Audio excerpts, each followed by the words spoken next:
Good morning. I apologize for being a little late. I've often quipped that the problem with independents are they're independent. I didn't think I was referring to myself.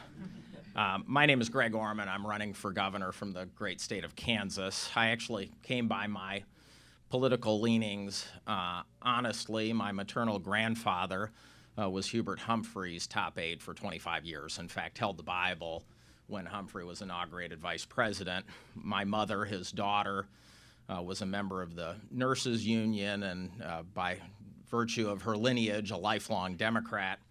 I remember going to a program, actually Boys Nation in Washington, D.C. in 1986, and being so excited about it, I came home and I told my father I might want to be a politician someday. He quickly suggested I skip the internship and go straight into crime. My dad was obviously a Republican, so I think I came by my independent leanings honestly. I've described more fully in my written remarks my rationale for running for governor and would invite you to read them. This campaign for me is a continuation of a journey that began roughly a decade ago. It was at that time that I realized the two-party system was irreparably broken and that the only way to protect our status in the world, our standard of living, and the very existence of the middle class in America was massive, constructive disruption to the status quo. That realization led me to run for the United States Senate in 2014 as an independent. Our race in 2014 was about creating electoral accountability. It was about sending a message that you can't go to Washington and get nothing done. You can't hide behind your party label. You have to solve problems for the American people. While we came up short of our goal, 43% of Kansans agreed with me, voting for an unknown independent over a three-term Republican incumbent, despite $17 million in negative ads and 24 national Republican figures descending on a deeply red state in the last month. The best reinforcement that my point of view was the right one might have come after the election in a conversation I had with Bob Dole. After exchanging pleasantries, Senator Dole said to me, you know, if you had just said you were going to be a Republican, you'd be in the Senate right now. And I knew he was right. I, in fact, was advised in September of 2014 to do just that.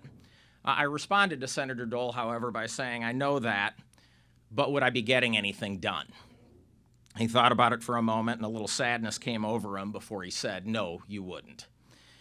In the short time since our race in 2014, the political climate has become much more open to alternatives.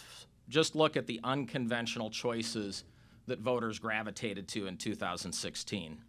Bernie Sanders and Donald Trump collectively received over 45% of the votes in their party's primaries.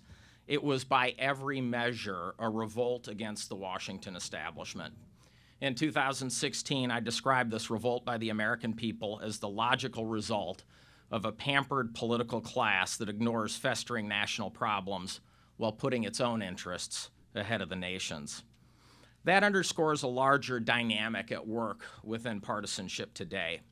We all know that the level of partisanship in this country has risen to unprecedented levels, but there's something lurking underneath.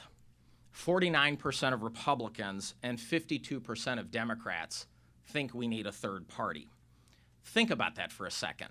Fully 50% of the party members so dislike their own party, they want another choice. While partisans appear to hate or fear the other party, they don't particularly like their own party. With 42% of Americans self-identifying as political independents and significant dissatisfaction within the ranks of Republicans and Democrats, there's a real opportunity for problem-solving independent candidates. Just think of the impact having credible independent candidates would have on the problem-solving process and electoral process in government today. If an incumbent was more concerned about being beat by an independent in the general election than they were about losing a primary to an extremist, they would start governing from the center. Credible independent candidates would also diminish the value of negative advertising. Candidates would be incented to put forth positive messages about themselves because negative advertising would have the unintended consequences of helping a third candidate. Voters might actually start voting for candidates they love instead of voting against candidates they fear. Elected independent candidates could also change the nature of legislating and governing. Generally, ideas advanced by one major party are dead on arrival with the other. Ideas advanced by independents, however, don't have built-in adversaries. Independents can mediate between Democrats and Republicans. With the right leverage, independents could enforce binding arbitration in the legislative process. Governing as an independent means not having a built-in enemy base. It means being able to lead on difficult issues without the fear of bringing an entire party down with you.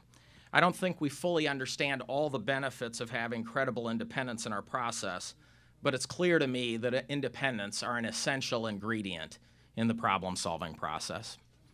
As we look back on our race in 2014, we faced obstacles that major party candidates didn't have to contend with. Unite America was formed to help independent candidates address those obstacles. The entire political economy right now is set up to serve Democrats and Republicans. When we started running, it took us months to find a campaign manager. It took us months to find consultants who were willing to buck the two-party and work for an independent candidate. We didn't have any built-in data infrastructure and the databases and support systems that the two parties have. And importantly, we didn't have the kind of messaging that Unite America is starting to come out with.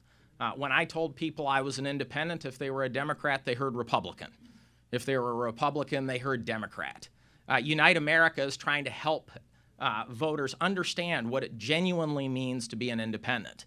And so I'm proud to be here today. I'm proud to have the support of Unite America, and I hope that this is the beginning of a political revolution that ultimately leads to a government that starts serving the needs of Americans again.